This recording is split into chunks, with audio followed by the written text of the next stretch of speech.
لاحظنا في هذه المرحلة تحسن الوباء في سوريا، وأنا على ثقة تامة بصمود شعب سوري، بوعي شعب سوري، بشجاعة شعب سوري.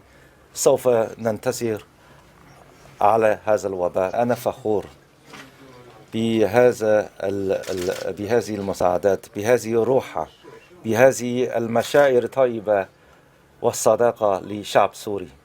نحن في غاية الامتنان لهذه المساعدات وهذه الهدية القيمة التي بالتأكيد ستكون هي للقطاع الصحي في الجمهورية العربية السورية، خاصة أن قسم كبير منها هو عبارة عن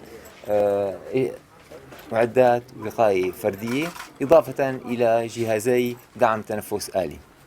فبالتأكيد هذا كله يصب في المصلحة العامة الإيجابية لصالح تقديم الخدمة الصحية للمواطنين.